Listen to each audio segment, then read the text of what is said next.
Good afternoon and welcome to the special committee of the whole board meeting for Tuesday, May 27th, 2025, and we will be focusing on the budget. We will be having the second reading of the budget, so I call this meeting to order and I turn it over to Clerk Mike Cassell for roll call. Member Banks. Here. Chair Derek Eater. Here. Member Loeffler Kemp. Here. Member Lofald. Here. I am here. Member Sadowski is excused. Member Williams. Here. Superintendent Magus. Present. Assistant Superintendent Bonds. Here. Deputy Clerk Simone Zunich. Present. Executive Director of HR and Operations Severance. Present. Shannon Brown. Thank you. Thank you, Clerk Mike Cassell. And now we'll move on to our agenda. We have one item on our agenda. We'll be looking at the budget today, and this is the second reading of the fiscal year 26 proposed budget.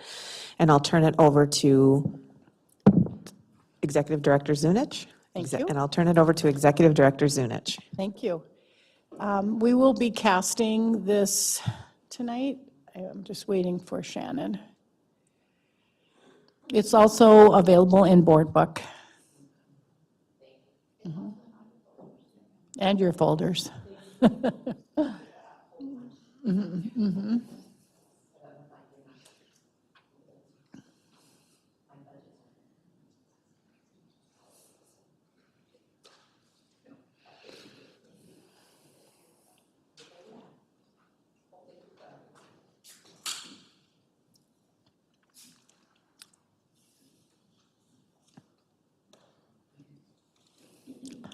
And while we are waiting for that, anyway, good evening and thanks for giving me this opportunity to present the second reading of the FY26 budget.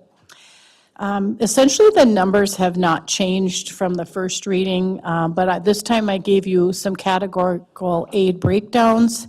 I've given you, we've pie charted the information out of our frontline analytics, and then I've also given you a budget breakdown by fund. So we'll take a deeper look at all of that.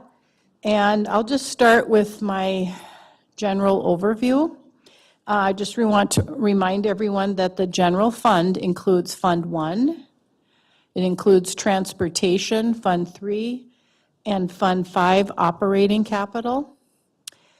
And then within the general and operating capital funds, certain revenues will have reserve requirements. So that means they're restricted. We can only spend that money on those programs.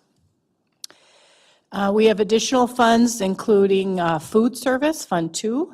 Community service is Fund 4. And that houses everything. That's Head Start, preschool, community ed. That's all Fund 4. Our construction fund is Fund 6. I do not have anything in there. We still do have money available in our Fund 6 bond from this building, but we are using the remaining funds for our addition for transportation, our solar, and I think we will have some smaller minor projects. So that money is tagged. I'll say the word tagged. And debt service fund is Fund 7. That's how we pay our debt. And trust fund 8. This school district has a small trust fund where that money is set aside. The number essentially doesn't change much. We don't use it for people. It's just kind of a little savings account if we have an insurance increase, if we need to pay some extra bills. So it's just a little savings account for insurance. And then, of course, our internal service fund is our dental. The process for general fund revenue budgeting will include projecting and analyzing current federal, state, and local revenues, along with forecasting legislative or local district changes to revenues. Now, we all know that the education portion of the budget has still not been determined. From what I read this morning, and I haven't read the news all day, so unless things have changed, I understand the governor has to set a special session. Really, the only thing that we are looking for is if our comp ed, our compensatory, which is based on our free and reduced applications, if that will hold to the amount we're getting this year, or to the new amount for next year. I called MDE, and they said use the newer amount, because that is, their revenue projections are giving us the new amount. So I do have that in here.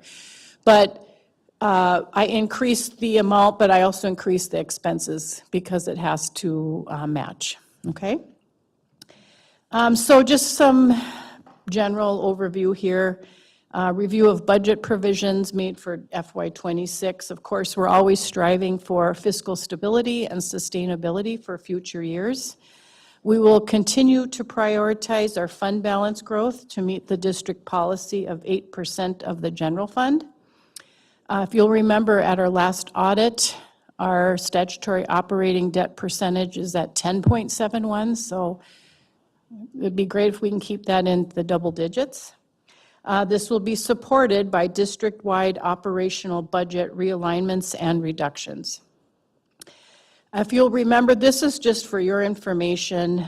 When I presented the levy, the overall levy for next year will be going down 1.9 million, and that's due to LTFM adjustments. And some years it's going to go up, and some years it will come down. And even if it goes down the 1.9, after I talked to MD several times, they assured me that those numbers we will see that money back in 2 years again. Just for the public, when you're using an acronym like LTFM, could you? Yes, thank you. Thanks for the reminder. Long-term facility maintenance. Those are the dollars that are set aside specifically for repairing our buildings, our older buildings, so. Our state aid increase is 2.74%, and that overall is roughly a $1.9 million increase. The basic formula amount per ADM for next year is $7,481. It was $72.81 in FY '25. Our American Indian education aid was $305 last year. It's $354,500. I can see I need a comma there. Our literacy. Could you just tell me that American Indian aid again for FY 2025? Sorry. Was, I believe, $305,000. Thank you. I have it on my laptop. I can get you an exact number. Our literacy incentive aid is $395,100. And I want to remind everyone that this year we got READ Act curriculum money and teacher comp training money to almost the tune of $750,000 between the two. That was one time only.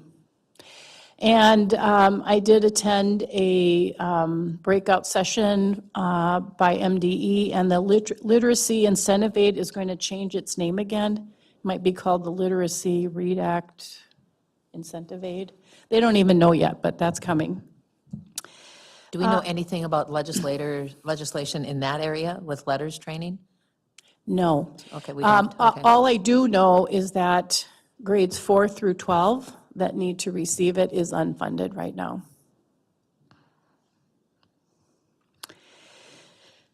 Going forward. Is this the time you could just, again, explain the literacy incentive aid besides the READ Act, again, more for the public? Thank you. So the literacy incentive aid is money, and it is a restricted fund, and it is money that we can use for curriculum. We can code an English FTE there, which is generally what happens with this extra aid. We can offset the general fund by coding it there, and it helps our students with reading. That's the most simplest way to explain it. It's all tied also, like with the READ Act curriculum, we had to buy books, so they gave us money for that. And then the teacher comp training is when all of our teachers attended the READ Act training, and we were compensated, but it was one time only. So just for this year, we will not receive that money for next year. Question. Please. I like questions as I go, so that's Okay. good. So are we able to then to provide tutoring from this fund for students? Perhaps, and we could probably also provide it with our comp ed. Yes. Mhm. And that would be a programming decision. Yes. So do buildings, I'm sorry, do buildings have, who directs that funds? Your department? TLE directs the literacy aid fund, incentive aid to where you know and your experts know it's best needed? Or, So generally, no. Generally, it comes from the business office. What we do at year end, we would take an English teacher or any funds that were used there, and we would apply the funds there. okay, So, okay, I get but it of too. course, the assistant superintendent can come to me and say, listen, I don't want to use it that way, because during our audit process, that is just normally how you handle all these funds. You go through and you determine what FTE, who's working in what area, and then you apply the aid there. So it stays within the appropriate department. So rest assured, it always stays with the appropriate department. We don't use it to pay for math or anything else. Just to Yes. follow up, and so our reading interventionist paid with, Not necessarily. They can, most likely, they're probably paid out of the general fund. okay. And then just lastly, do you want to call on us when we, okay, I just wanted to clarify that, so it wasn't a free-for-all. I was feeling that way. Assistant Superintendent Bond, since it's a COW meeting, do you want to? Okay. And I'll be here for backup if any, okay. No problem.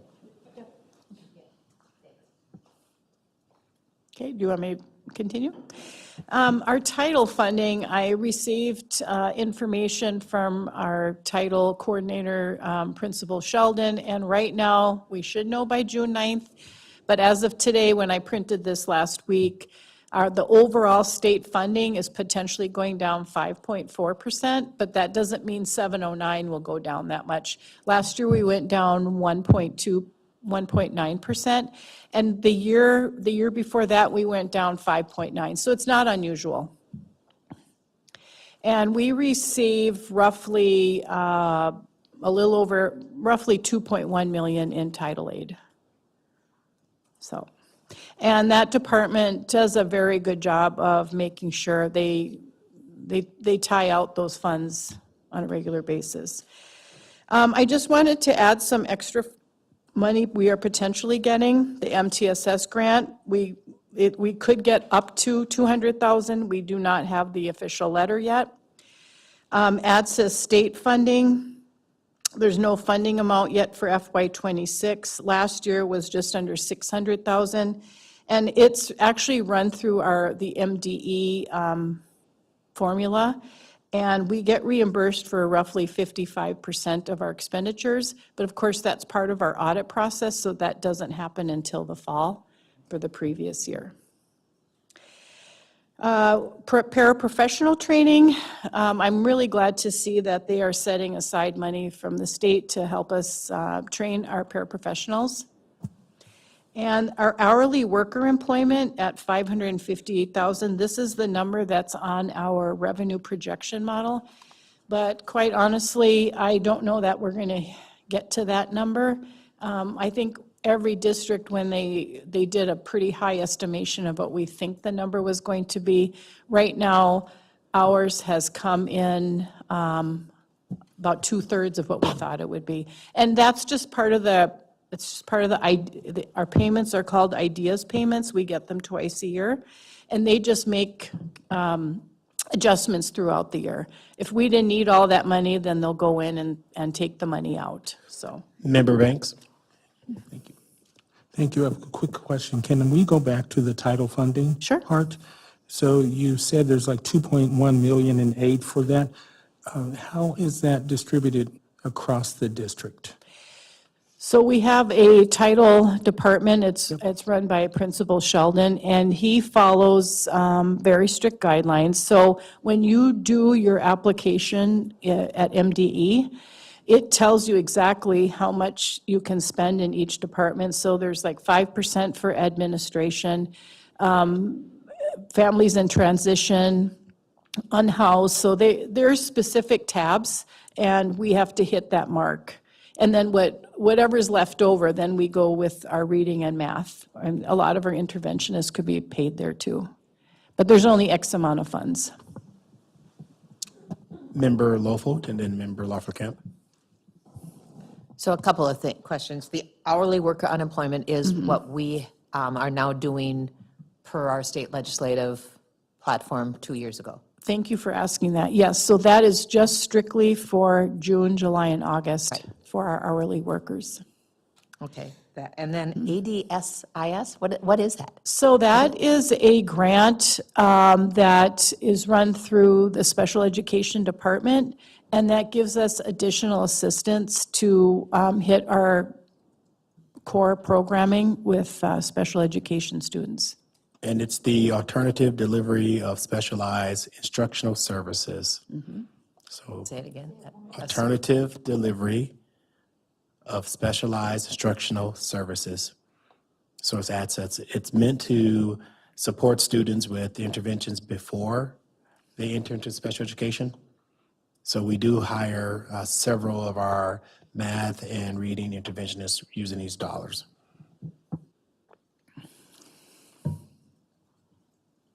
So to be clear, we have not only title resources, access resources, general ed resources, as well as combat resources are all used to provide FTE or full-time equivalents in the form of reading and math interventionists. Member Lawler-Kemp.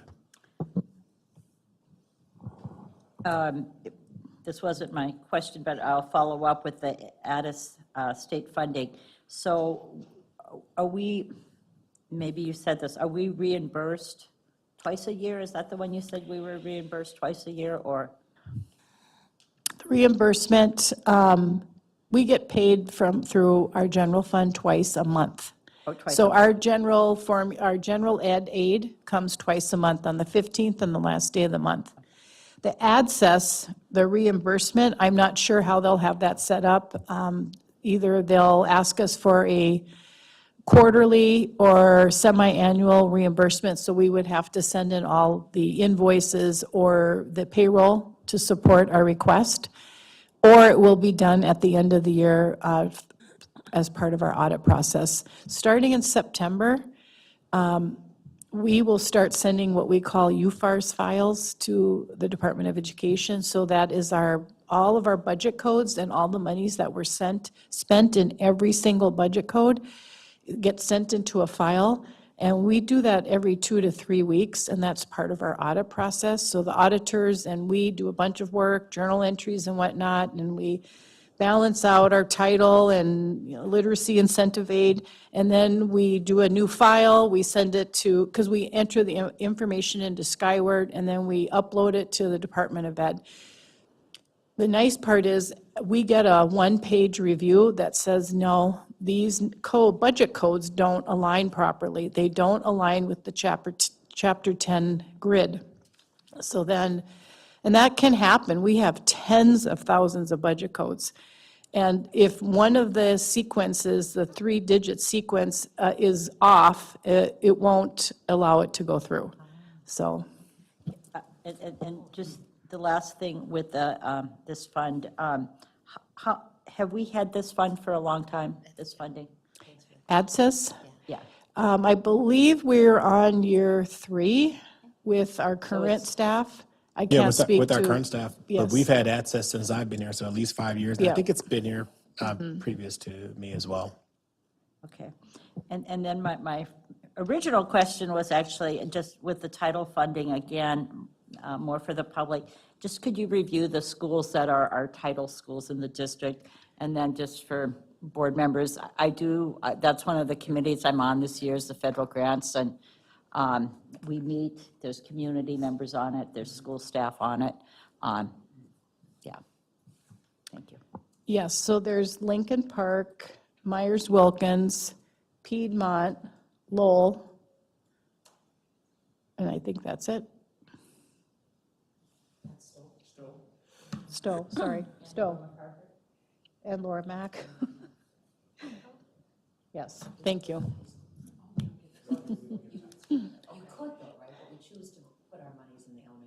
That is correct.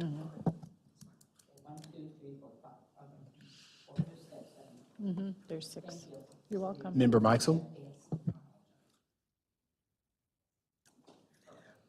Just a quick question on the paraprofessional, that's revenue coming in. Is that just a one-time boost, or is that something that'll be ongoing? This is our second year we've received this money. It's legislative change. Okay, So and so we that's going should to be. continue Yes, going as- forward? to my until- knowledge, that will be ongoing. Okay. And then just to clarify, so the hourly worker unemployment, we estimated that our costs will be that, or we're estimating that our benefit from the state will be that once all is said We and done? estimated that our cost is going to be that for 3 months, Okay, but we found last year that it was less, we estimated 338,000 and we spent 270. So this number will change. I don't know that we'll hit that number. But last year was basically the first year, because in FY '23, we only had July and August, and then last year we had June, and now this year, when we do our audit, it'll be July, August, and June, because July and August fall in the new fiscal year. great. And then it's my understanding, looking at news reports and reports from our legislators, that this is, the unemployment insurance is fully funded for this summer? It And is. potentially into next summer as well? It is, and in fact, that's on, they would like to make it up to 100 million, it looks like, which would be ongoing then, because if we're all using a little bit less than they thought, that maybe could possibly fund us for another 2 to 4 years. Great, thank you. Thank you. Member Lowfoot? So when you say that we know that it will be below 558, but the state reimburses, so in actuality, it won't cost us that at all? This 558 is when I do the revenue projection model. They're saying, we're setting aside this amount of money for Duluth Public Schools to reimburse you for your hourly unemployment for June, July, and August. But with all of our aid, if we come in less when our actual expenditures, then when we send our UFARS files and the audit's done, and they said, oh, you guys only spent 406,000, we're going to give you an adjustment. And that's how that works. But that, we'll get that money back right now because Yes, it's that is funded. correct. Okay. Yes, okay. we That was- will get back everything we spend. Right, Yes. got it. But, I can't make up the numbers. If people choose not to file for unemployment, then, we have to give them the numbers that are true. Member Loeffler Kemp, and then Chair Derek Eater. Just to follow up to that one, and again, I know this is new, so what's the kind of cash flow in terms of getting reimbursed back for it? I mean, is That's there a good late question. fee? So last year, they actually gave us the money in October, all of it. And then just recently, so it's May, in March, they did some adjustments. So they did take some money back from us for the prior year. And when they send that, when they take those adjustments, they clearly will put on their FY '24 prior year adjustment. And so we account for that differently for the auditors as well. And I'm going to add one more thing. So then in December, when our MARS coordinator sends in we finally get our last ADMs, our counts, enrollment counts for the prior year, then by the end of December, then that's when they'll make an adjustment to us. If we got 102 kids more, then they make the adjustment and give us more aid. But it's always accounted in the proper year in the audit. Just a question related to the hourly worker unemployment. In order for our hourly workers to apply for unemployment, if we have positions open within the district, can you just talk a little bit about how that works? Just for the. So yes, if we offer positions and the staff choose not to take it, I think that will definitely impact Okay, their chance for unemployment. got it, Do you okay. know anything different, Teresa, or? Yes, but our summer work is not equivalent to the regular school year work, so it could impact based on the findings that that the unemployment looks at as far as incomes. However, it wouldn't necessarily discount them from getting any type of summer because they are different. So it really is a determination made by the state. We provide information about positions that we have available and what that looks like for each application that comes in. And then the employee would put in the information from their perspective as well, and then the state makes the decision. And I guess my question is around that there are parameters surrounding how people can apply for summer unemployment. This isn't just, there are rules and regulations surrounding how all of this works. That was really what I was checking on, right? Okay, thank you. And just to be clear, yes, that the determination is not made by the school district, it is made by the unemployment office. Okay, I'll go on to the next page. This is really an informational page for you. FY26 pupil counts, I'm using an estimation of 8,099. It's an increase of 31 adjusted enrollment over FY25, which was 8,068. Food nutrition, there will be free breakfast and lunch for all students who will continue in FY26. The application for educational benefits, which is also called the free and reduced meal form, are right now being mostly directly certified. Applications are still required. I did confirm that with Sheila Oak, our food nutrition coordinator. This is another conversation that they're having, whether they want to go back to paper forms, which they think will be hundreds of millions of dollars to go back to using paper forms instead of using the direct certification process. As Sheila Oak has pointed out, it has been quite beneficial for the districts because they're getting true and accurate and current information. I think the families like it too.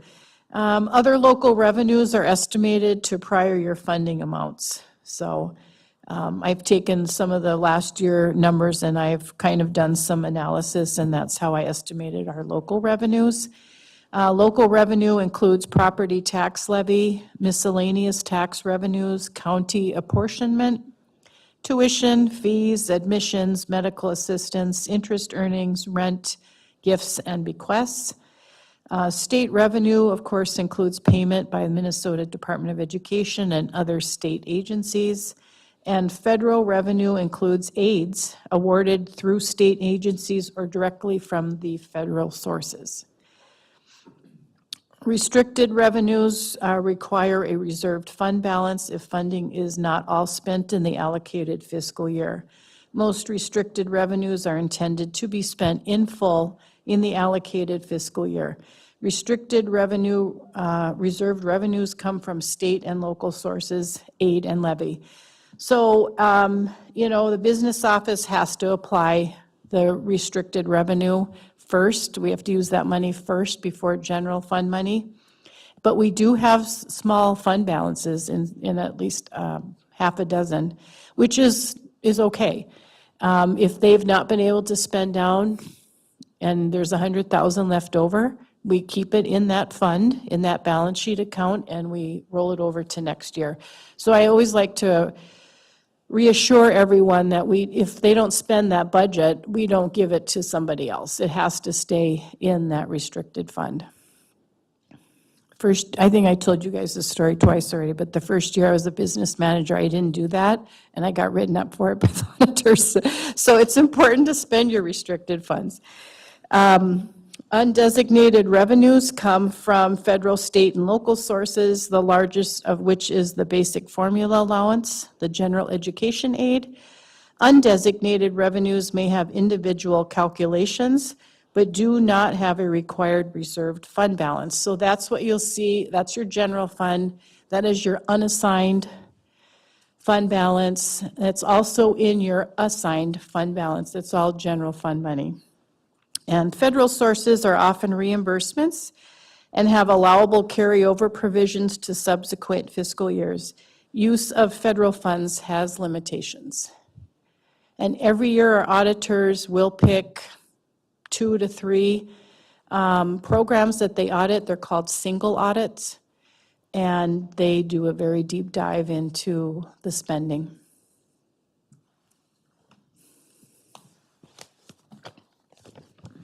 Okay, go ahead. Member Lofkamp? And when you're talking about the federal funds, that's including anything that falls under Head Start? That's Head Start, special education, Indian education, title. Even food service has some federal funding. I just, because of Head Start, how complicated that is, I just wanted to clarify it fell under that too. Okay, Correct. thank you. This is a timeline I presented last time. Nothing's really changed. Today, we're at the Committee of the Whole, the budget second reading, including categorical aid breakdown and basic formula aid. June 9th, we have our HR business service meeting, but on June 13th, I'll do a third reading. We'll see if anything changes in the next 2 weeks. And if it does, I'll make sure that's what I will point out to you. And on June 17th is the regular board meeting, and I will be asking for a budget adoption. And of course, just to let everyone know, we have had some smaller group meetings that have been I think, very beneficial. Projected enrollment for FY '26. Analysis was completed in March of '25, And due to 24 final counts of 8,263, we're using an ADM count of 8,099. I'm so sorry. And so as you can see, we use a very conservative for budgeting. Like in '25, this year we're using 8,068, but of course we revised that. And we'll see where that lands. We won't know, though, till December. And then at that time, they will adjust our aid. Sorry about that. Member Lofkamp and then Member Banks. I know I asked this question at our previous Committee of the Whole, but does this number include our estimates based on the kindergarten meetups? Yeah. Yes. Meet and greets, I think. Yes, correct. Quick question regarding the timeline. So once we approve the budget, would there be a provision if we need to revise the budget moving forward? Would there be that opportunity? Well, yes. The budget has to be approved by June 30th. So if I will present it again at the Committee of the Whole, and then we can have another great conversation if you wanted anything to be changed. And then I would present it again at the regular board meeting, but I would think it would have already gone through HR Business Services on the consent agenda, and then we would have to just make some kind of adjustment. Member Meixel? In your professional world, has there any concern that there might be differences that have not yet been decided at our state level, or things coming down from the federal level that will affect our 2026 budget? The only thing I'm waiting for a determination on right now is our compensatory. And as far as the federal funding, it is the end of May. I would think we would know by now, but I have received no official documentation on any adjustment to federal, other than title. It is going to go down overall 5.4% for the state. I don't know how that will impact us. Again, that's June 9th. So I would not doubt that the first couple weeks of June, we would get maybe some interesting information. But right now, I have nothing on the federal side. Do we typically have that information if there is any major changes by now from the federal? Yes. Okay. we And then follow up, if we do receive substantial changes from the federal, does that then obviously mean you're going to be working a lot of overtime to Yes. inform us? Then of- we'll have to bring it to the table, the team, and say, first I'd have to know how much is being adjusted, and then we'll have to look at it. So yes. Thank you. Thank you. Superintendent Magus, then Member Lofkamp. Sure. No, just in response, I would say that the times are kind of unprecedented as far as what the impact of the federal funds will be. So we have to keep our eyes wide open for any possible major sea changes, and we will be responsive, but we will also keep the board and the public very well informed as far as any impacts as well. Yeah, I was going to ask the same question as Member Michelson, just about typically what information do we get and when do we get it from the federal level that we're not getting right now? Right. And then, again, is there a dollar amount total from the federal level? It's between 10 and $12 million. It's roughly 3 million for Head Start, it's like 2.9 million. Indian education is 176,000. Special education is several $1 million, so it all adds up.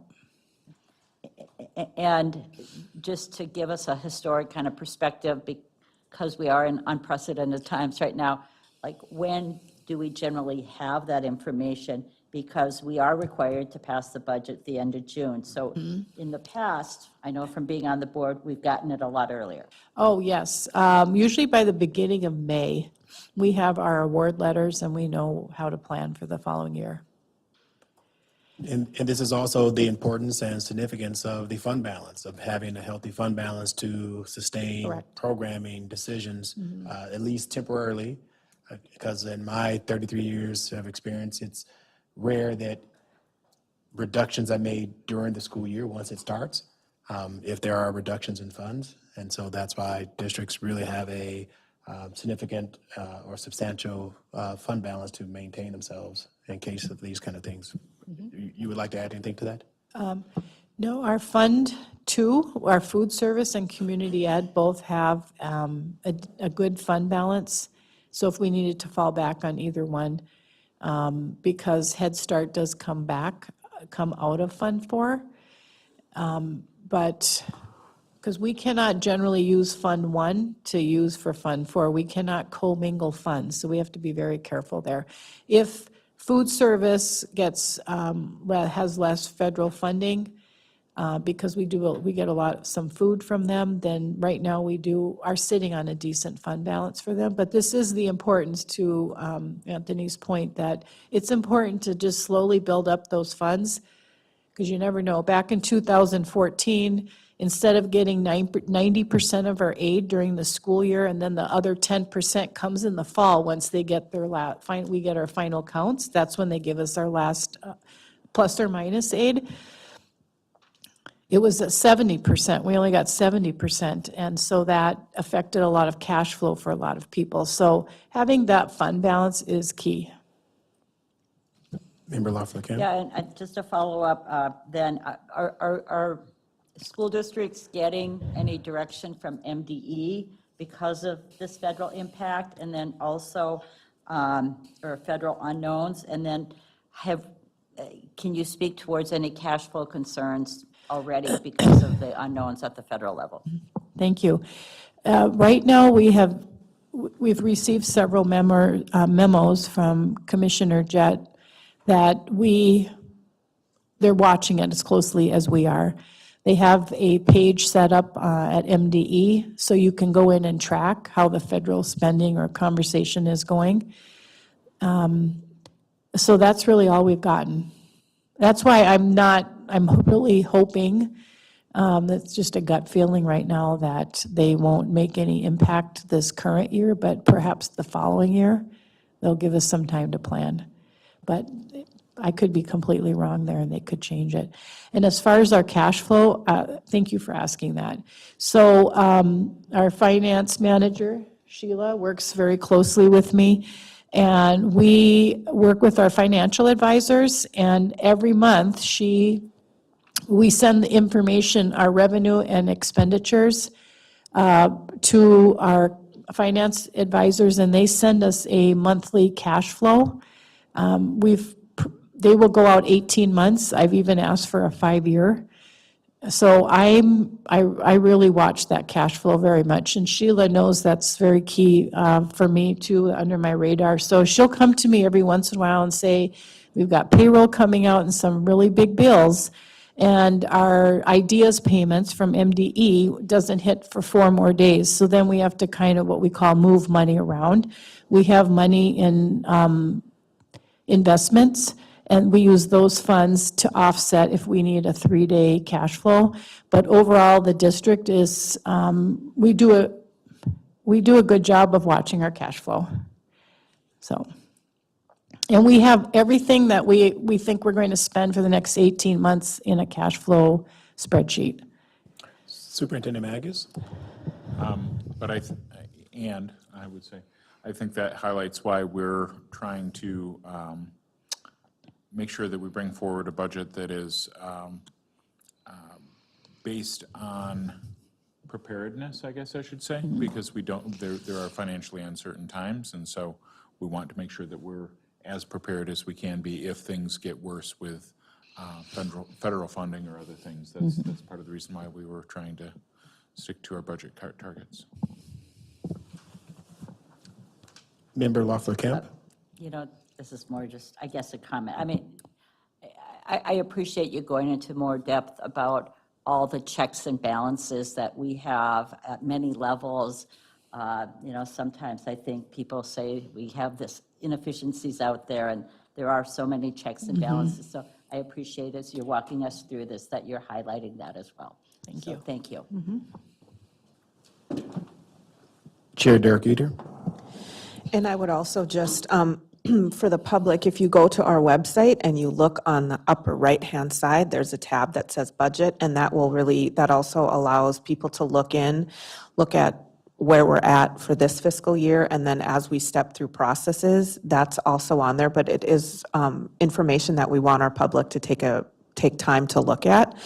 And there is also a submit a question little clicky thing on there that the public can also ask a question. Thank you, yes.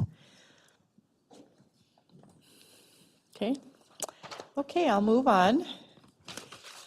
These are just some of our general fund categorical aids. There are up to 40 to 50. So I highlight the ones that are the most important ones to us right now. Of course, our undesignated general education fund is at $64.5 million. And I have federal programs, because this is just general fund, at $6.8 million. Last year, it was 6.05. I didn't write that down, but it's close. I didn't want to go too high here.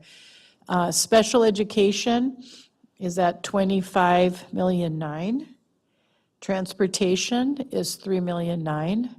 I have to, transportation costs us a lot more than that, like double. But that's the kind of aid we get for transportation. Telecom access, that is through technology, and we get about $140,000. We just get some aid from the state to help with our Wi-Fi and whatnot. And American Indian Education Aid is $354,500. Medical assistance, I had $1.7 million last year, and I bumped it up to $50,000. This year, our special education department does a great job of making sure they fill out the information, the forms, and get these submitted so we can get reimbursed for dollars. Of course, the literacy incentive aid I had on the first page of $395,100.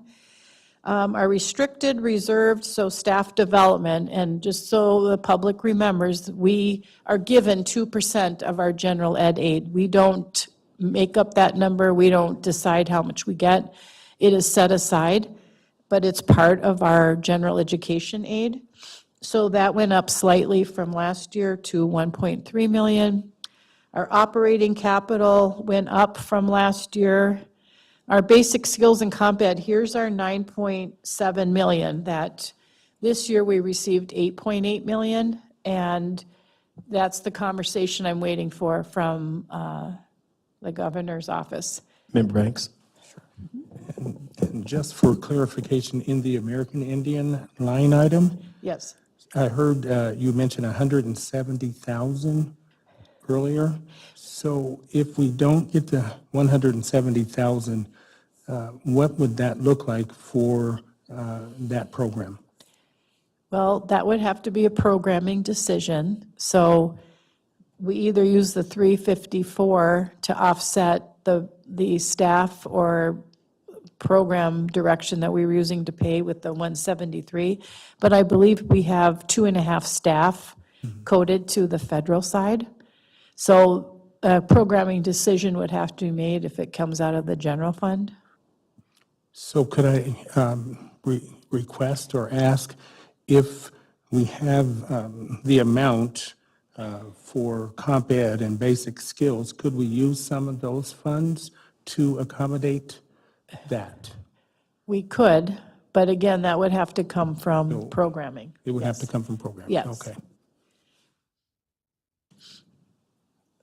Okay, thank you for asking those questions. Gifted and talented went up slightly, 114,007. Learning and development is 1.8 million. The ALC at 575,173. I was asked a great question today because last year it was 1.9 million. I will adjust that before we meet again. Right now, that's just the comp ed portion of that 9.7. I think we're going to have some better numbers in 2 weeks, and I'll be able to calculate our state aid. So that number will probably double. Long-term facility maintenance is down 700,000 from prior year, but as we all know, LTFM adjustments happen every year. Achievement and integration, now that went down $500,000 to 1.1 million. Again, I'll keep checking that. And safe schools, we do get state aid for safe school spending at 326,000. So this is just probably 2/3 of our categorical aids. There's a lot of other little ones, but I'd like to highlight the big programs here. Member Banks, and then Member Larford-Kemp. Thank you. Can we go to achievement and integration? So I was concerned about that number because I knew how much it was the last time. Can you talk a little bit about, if that doesn't go up, are we going to lose integration specialists in the district? It's like all of the other things that Executive Director Sunich has indicated.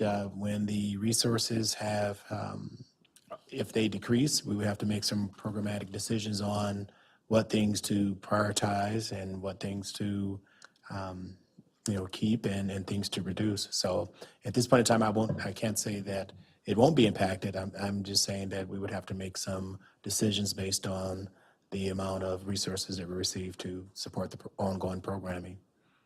So it depends. Oh, it depends. So I'm very concerned about that low number.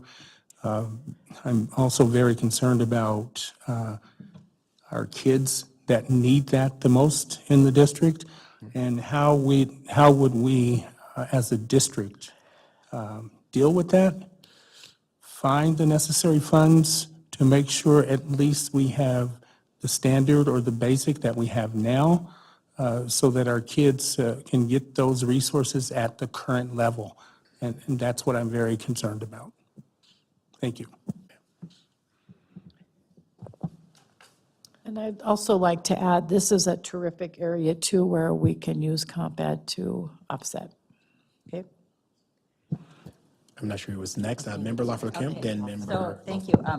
So that was going to be a follow-up to Member Banks's question is there other funds that could be used? And then secondly, how much of this, again, is state money versus federal money? This is all state. Okay, that's what I thought. That is correct. So,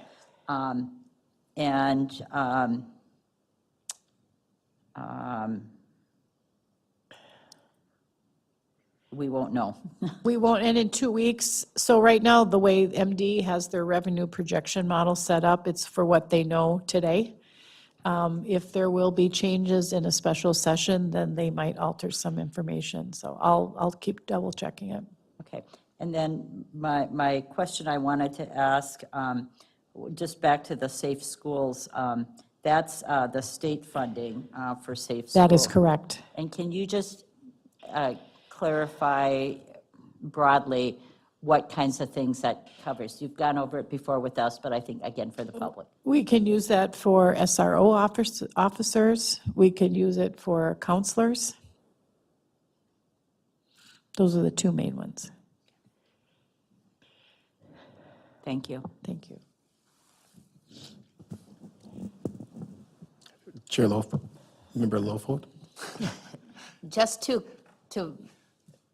react to Member Banks's questions as well, makes me confused. So these are dollars coming in, state or federal, but mostly state Correct. revenue, I get it. But we've determined already through all of this, what our budget is for this year, and we don't see reductions in some of these areas right now, correct? That is correct. We are okay, so- moving forward for next year with Yeah. the current staffing Yeah. levels in those Okay. programs. I just wanted to clarify that because our question sometimes makes it sound like, yep, we're not getting as much, so that must be where reductions are. When we've already determined where we're trimming, we're just sharing the budget with what we know the state's giving us for these. And then we have other dollars that we use because we are currently, committed to what we have already determined are realignments and reductions in our district. That is correct. I was about to make that clarification as well, because we have committed resources for American Indian Ed programming, achievement integration. Those staffing levels for this coming school year have been determined, so there are no reductions. However, because of the resources that we are receiving, will receive, there will be some tough decisions to make the next year. I believe it was Member Lofold, you already went, Member Banks. So I just need a clarification as it relates to safe schools. I know that we have, I believe, a contract coming up for consideration with the SROs. Correct. So is that coming up like soon? Yes, I want to say in the next week or two. I haven't looked at next week's calendar, but June 10th, maybe, Okay. 9th. It's coming up next week.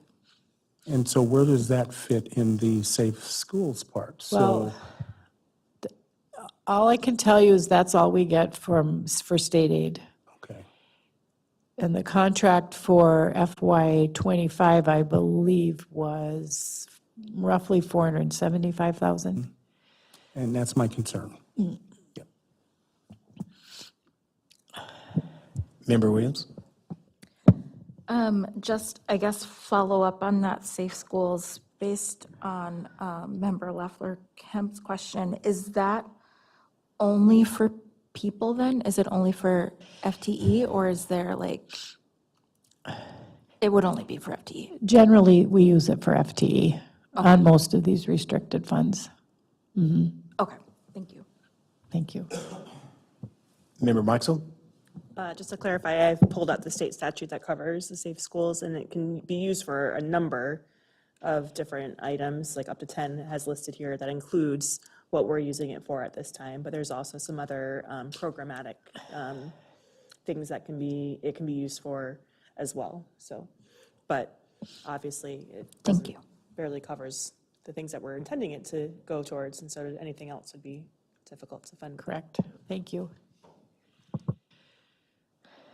Okay, I'll go on to the next page if there aren't any more questions. So here's the budget.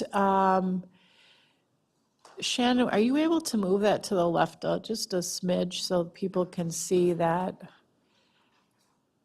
This is all of but maybe you might not be able to, but everyone has the paperwork. I just was maybe for our audience here. There you go, perfect, thank you. So I'll start overall, all the budgets, all put together, all the plus and minuses, the district is to the good of 1,000,001. See, it's the bottom right-hand column. The general fund, to me, that's a balanced budget, 248,000, it's balanced. Food service, we're to the good 24,000. Community ed, I was really conservative with our expenditures there. That number could go up, but right now I'm showing to the good of 462,000. Of course, construction, I have at 0. Our debt service, we are to the good of 462,000.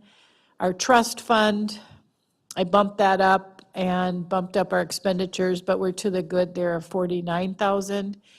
Our dental, our expenditures came in higher this current year after my review. So I increased the expenditures, and so we're now going to be under by 65,000. And our student activities, that's just our little fundraiser account that we still keep it. I still report those separately to you. That can go up or down. So overall, we have our proposed revenues of 183 million 9, and our expenditures are 182.7. So overall, all funds put together, we're to the good of $1.1 million. Now remember, none of those funds can commingle. So I can't use Fund 20 to pay an offset in the general fund if we're over, so.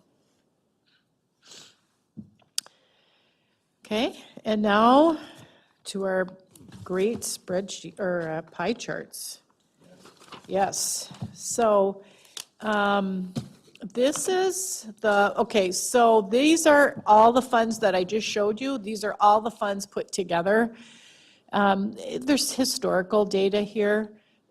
We, at the end of the year, will load our actuals from FY25 into our forecasting. So these, when I present next year, you'll have actuals. It's just a different way of looking at everything. To the left there, we have the budgeted revenues, which matches the previous slide. The expenditures match the previous slide. We're going to be receiving 54.8 in revenues from local sources, 113.7 million from state. We are going to be spending, this is, now remember, all funds put together, 85.2 million in salaries. Benefits are 43.6. So if you look at that number, it's half. Our benefits is, it's for every district, not just us. It's a big part of our expenditures. I have 13 million in there for purchase services. I kind of bumped up purchase services and supplies because I'm anticipating increased cost in services. Things are going to cost more money, I think, next year. But we are really watching the last 4 months with our contracts that have been coming through.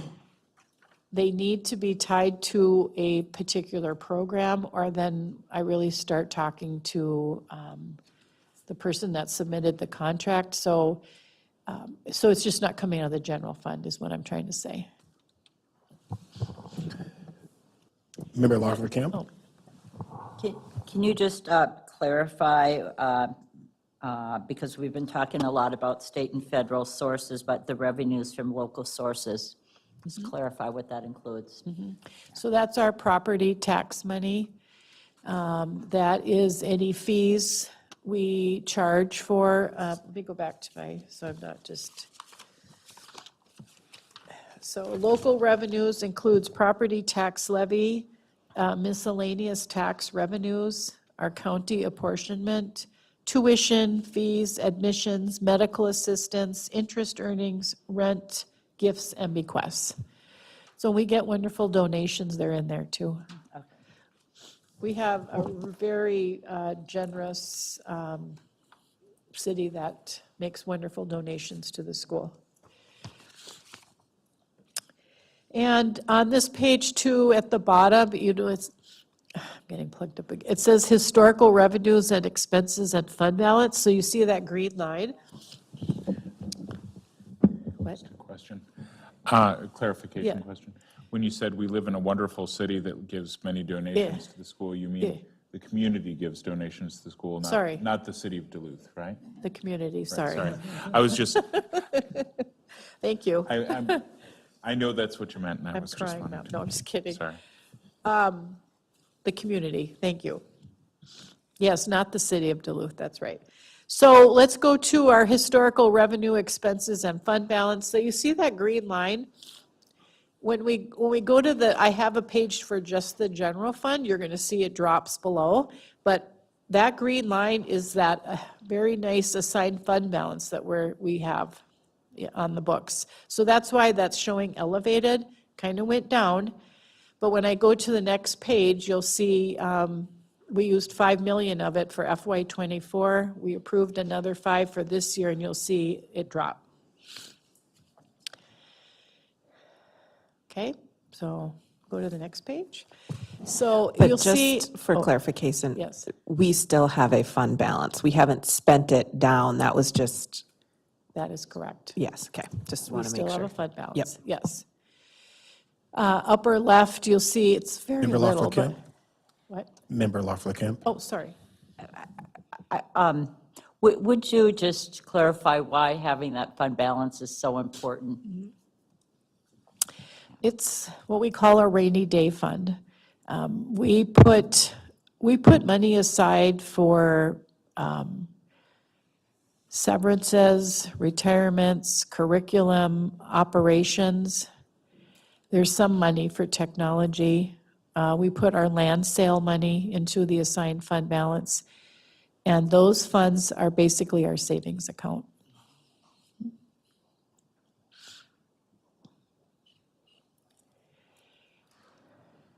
Okay, all right, so now in the upper left, you'll see it says Fund 01 General Fund. So this is just our general fund. And I'll start with the bottom part there. Do you see that green line under historical revenues, expenses, and fund balances? So in the general fund, last year in the audit, it's the first thing you see when you look at our UFAR's audited UFAR's compliance table, we overspent expenses over revenues by close to 5 million. So we used 5 million, it was board approved from the assigned fund balance, and we used it to offset. We anticipate that happening in '25. So I wanted to show you this, that yes, we have an assigned fund balance, but we also, for the general fund, we're using some of that money to help balance our budget. Now I'll go back to the top. Yes, so all those numbers match that one spreadsheet that shows all the all the funds. 140 million in budgeted revenues, 139.8 in expenses.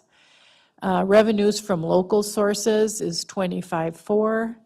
State sources for just the general fund is 108.3.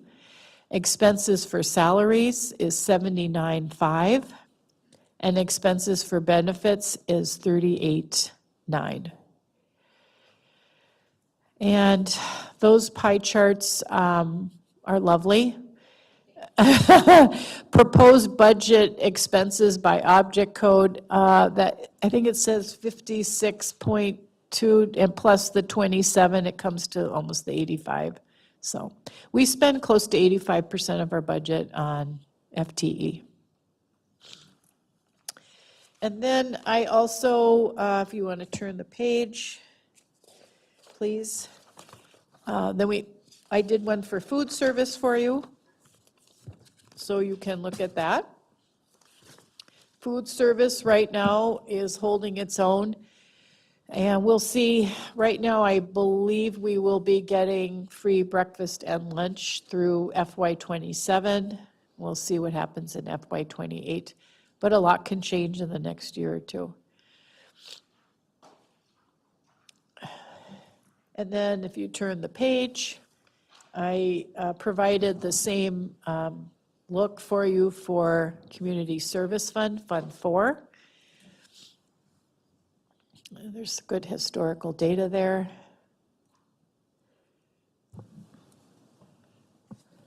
Okay, I'll questions? And then, go ahead. Okay, and then now we start with, this is called budget summaries. So I'm giving you another way to look at this.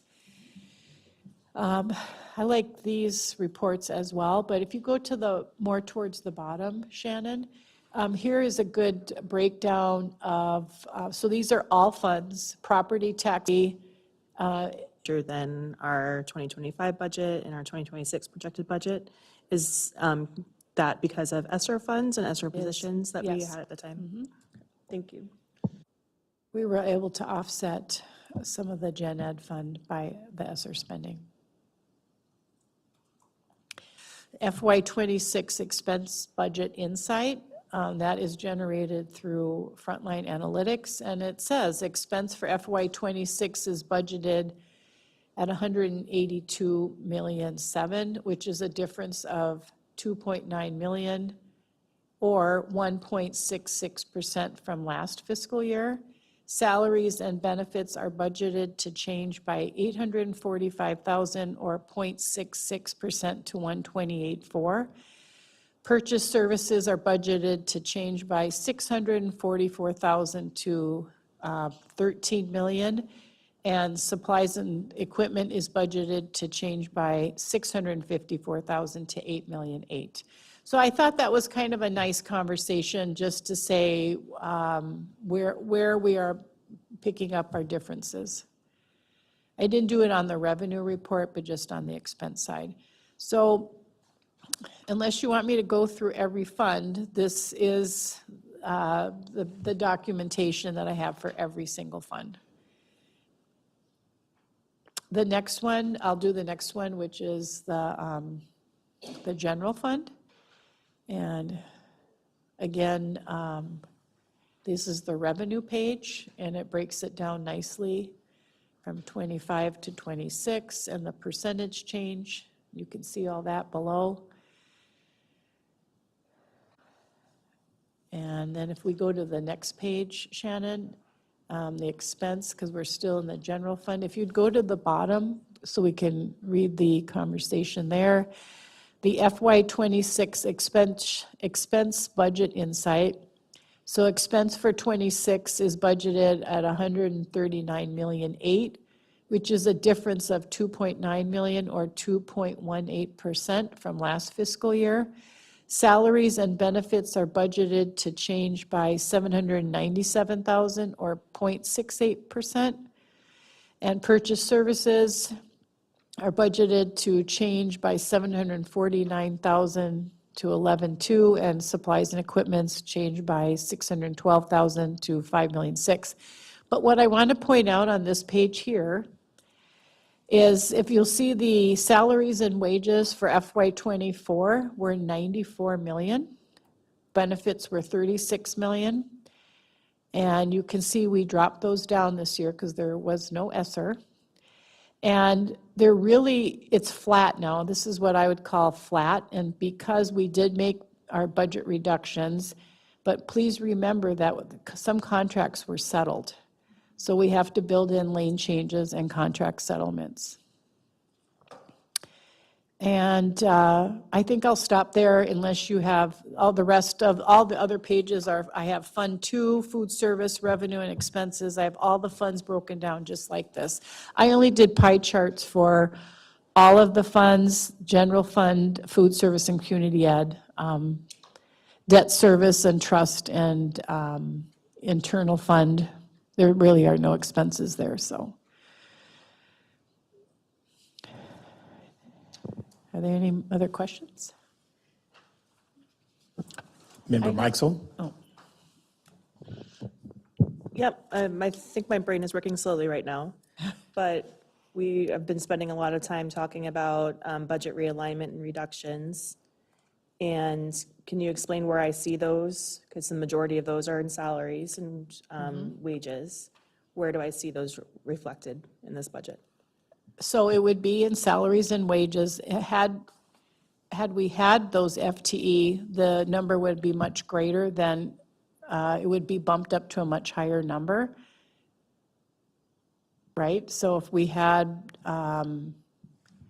how do I explain that to you? If we have 50 FTE that are no longer there, those numbers did come off of that there, but because of late changes and salary increases are for contracts that have already been settled, we have TRA that went up to 9.75 from 8.75, so that made a significant difference. We had added another additional 6% for health insurance on top of this one, so this year. So all those percentage increases have been taken into effect. So when I get paid, the district pays my Medicare and Social Security, half of it, and I pay the other half. So all of that information is built in there.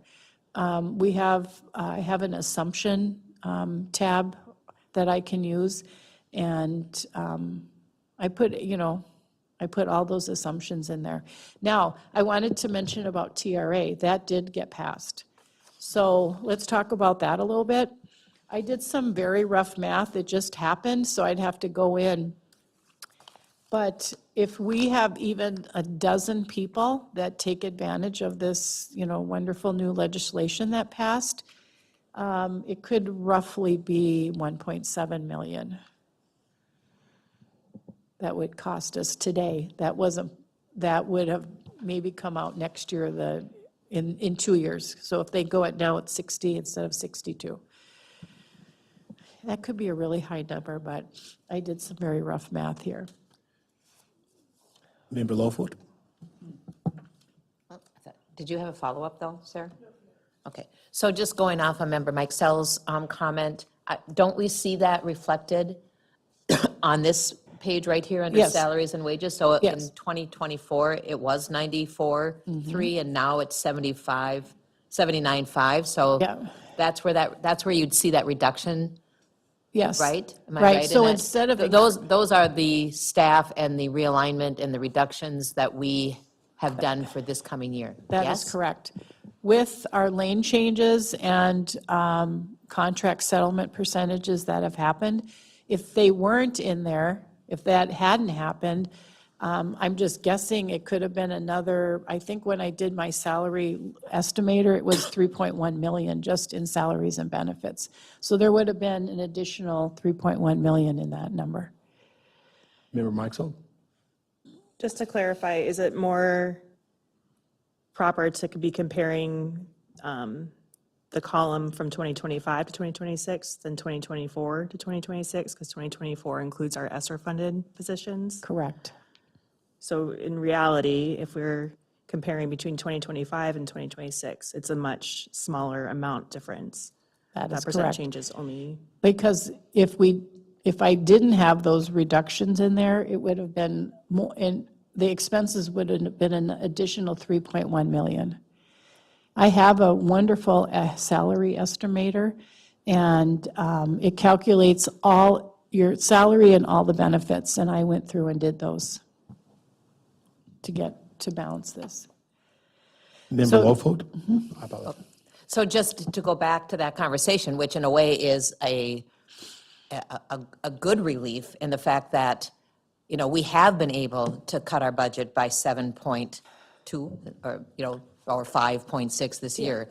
And it hasn't necessarily, just devastated our teaching ranks or our paraprofessionals or our other staff, is what I'm seeing from 25 to 26, which is a nice thing. It means that we've cut, realigned, we've saved places. So I see it as, a strong indicator that we've made significant cuts, but it hasn't been, sometimes people think when we're in this place of needing to reduce by 7 million, that somehow it's going to just, really impact staffing, teachers, paras, support staff, and it has, but it's not as large as, I guess, Well, right? Yes? correct. Yeah, so I took the reductions we had, and I put them through this estimator I have. I reduced our general fund when I was doing all my assumptions. So even if So say we did make those reductions, that all came to 3.1 million. Our budget, our expenses would be an additional 3.1 million. So instead of me saying we're to the good of 248,000, it would be in the $3 million range, minus.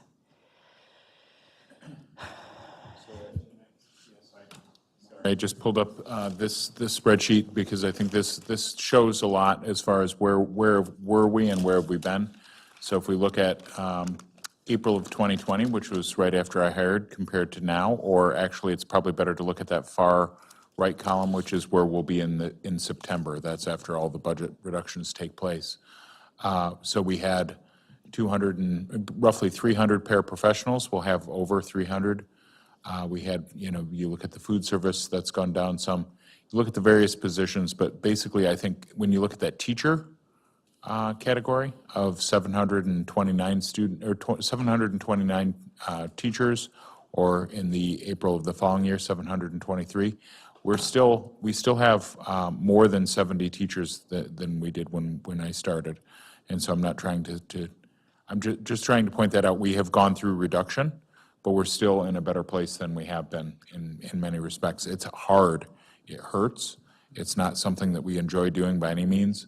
And we've had to make some really tough decisions on belt tightening, but we still have 70 more teacher members and more paras. There are a couple more administrators, like, for example, we made a manager position into a director position with Teresa Severance's work, but that was partly because we were finding a need for greater focus on human resources. So if you look at that final column, I think you'll see that there are impacts, but we've tried to mitigate those impacts with other efficiency seeking and belt tightening.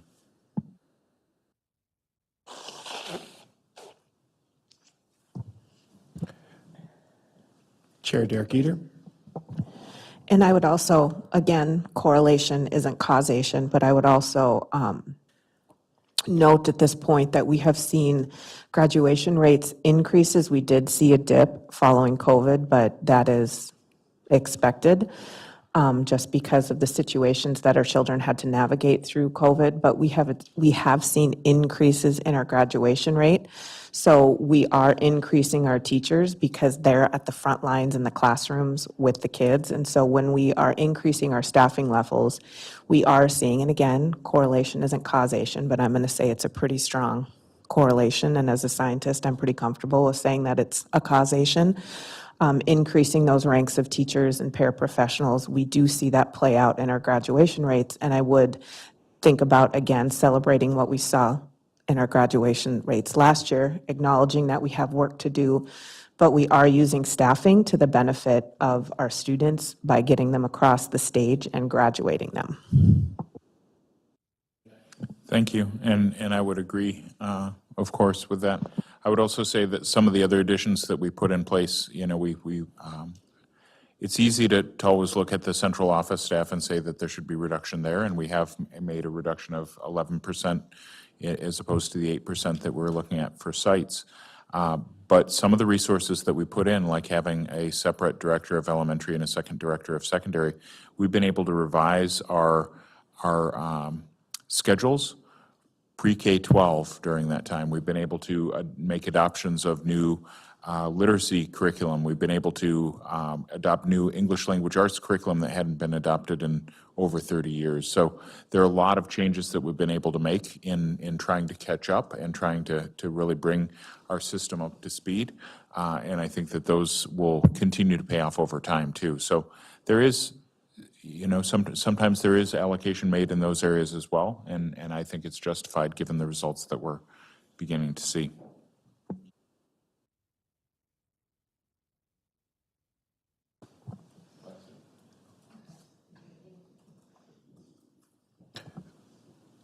Member Lowfoot, your light is still on.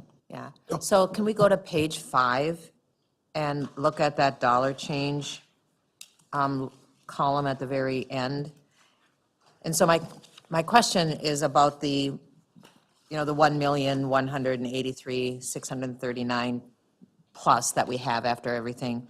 Does that then tend to then go into our that kind of rainy day fund, that kind of savings account that would make our 8% go up to 10%, or where is that money? Or is it, yeah, Yep, so that 1,000,001 is all the funds put together. So if there were any, remember that? So if food service had, I estimate 24,000, if it's 34,000, that money will go into their fund balance. So, yeah, there's a separate fund balance with MDE for each one of those accounts. so a follow-up question is, where are we at when we have now this budget presented to us? Where are we at with that 8% savings? That we have mandated or made a resolution that we stay at 8% or higher? So We can get last there. year, we're only as good as our last audit, our final, so last June, and then presented to you in December, we're at 10.71%. We went down from 14.78 to 10.7 because we the 5. So we'll know at the end of this year. And I can estimate all I want, but really, things can change if we have an unusual expense or we have payroll that goes up or down, and it can sway. So we still have, our certified staff is paid all summer, but we do those calculations at the end of June, and we run all of those payrolls, so then we can start working on our audit. We're going to start working on our audit July 1 already. They'll be here in August, and it just doesn't end. No, it's a circle, but we will start that process. Thanks for that clarification. Yeah, you're welcome.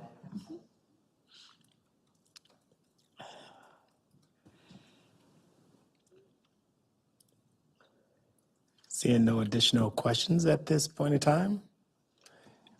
Any closing comments, Executive Director Zunich? No, thank you. I will be, so we will put a placeholder on the June 9th HR Business Services. I'll do a final reading to you on June 13th or 12th. And if there are no changes, I'll let you know at the Committee of the Whole. But if there are changes and anything is affected, I'll certainly point that out to you. And then we'll do a placeholder, though, at HR Business Services, so then it can be presented at the school board meeting for final adoption. Member Meixel? Thank you. I reiterate something someone over here said, like all the checks and balances that go into this. You know, when you hear comments made in the public about how, you know, it's hard to trust the district, or, you know, how are they spending their money? There's so many ways where we're being kept track of, and you carry that burden. So thank you and your staff for doing such a good job with that. I appreciate the balanced budget coming forward. I would just like to reiterate, I would love to continue to have further discussions to see how we can keep music lessons in the middle school going forward, and if there's any way that we're able to look into that further. That's something that I'm deeply committed to, just hearing from my constituents and knowing some of the other background on that subject as well. Thanks again. Thank you. Member Lovold? Just give me a moment to think about what it was I was going to say. I've lost it. Member Williams? I would echo what Member Meixel said. If there is a way we can look at our budget and figure out how to save the music lessons at the middle school, I would like to do that. I feel strongly about that. Member Loeffler Kemp? Thank you. I want to just add that, you know, I know from all of the many Committee of the Whole meetings we have had where we've had presentations on our variety of academic programs, our reading, our math, MTSS, all these different programs that we really are investing in academic achievements for our kids, and we're really prioritizing our funds. You know, that's very clear, and I encourage the public to really go back to our other committee of the whole meetings where we have all these presentations on what these numbers mean in terms of real programs, real services directly to our students and our staff. So just want to encourage the public to do that. I do, and I've brought this up a number of meetings, and I will continue to bring it up. I really would like us also to continue to look at how we can keep the music lessons in middle school. Again, I think music is an academic program, and I really want us to continue to look at that in the next few weeks. Chair Derek Eater, and then Member Banks. Excuse me, I appreciate and I support and understand thinking about the changes that we have to make for the middle school music model. We started this process back in April, and we've had quite a bit of time to walk through this process. I would also think about what we asked our administrators in the district to do, which was to come up with a budget that was balanced and responsible. We did not task them, or they did not task us with going through a menu of options where we were going to pick or not pick different things to be reduced and different things to not be reduced to come up with better language.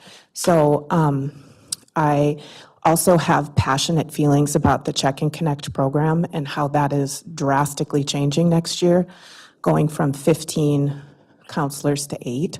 We also have reductions in special education. This process is not easy, but what we have done as a board is asked our administrators to come up with the budget, and that's what they have done.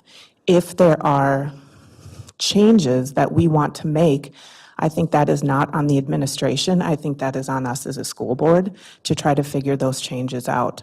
So I would just ask all of us as we move forward through the next couple of weeks to think about how we want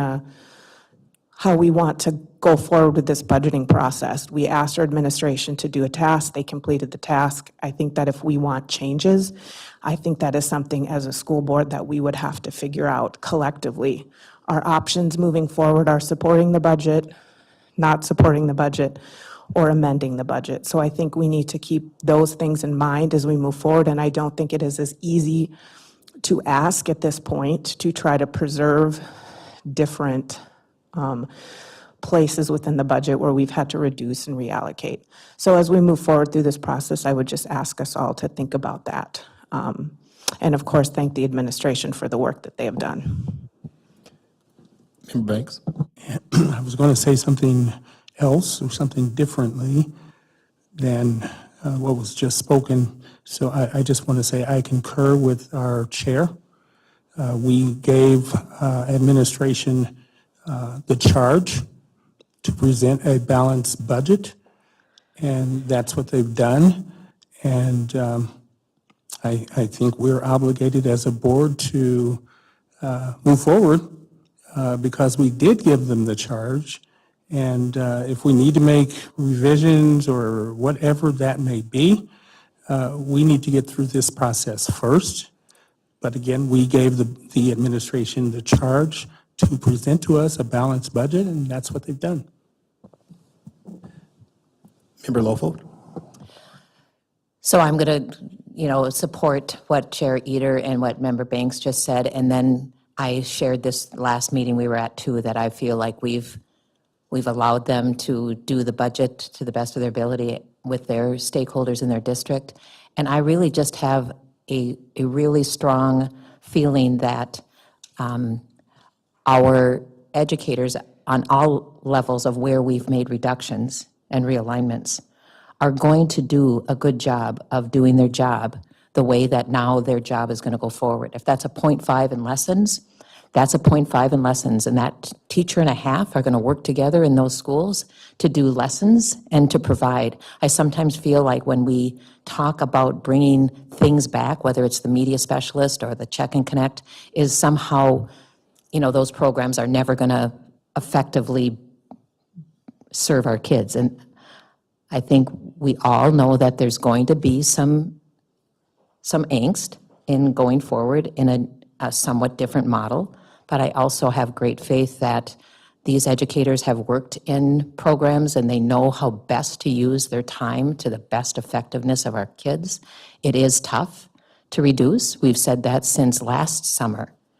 And so now here we are at a time that is in the last, few weeks. And so I just want to continue to lift up our administrators at all levels that have made decisions about how best to balance our budget, and also lift up our educators, both teachers and paraprofessionals and others, check and connect mentors.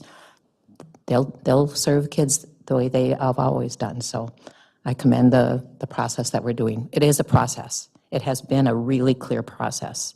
And so I appreciate that. Everything from the budget online to the questions and answers, or the frequently asked questions, to the meetings you've had with your staff in buildings. So thank you.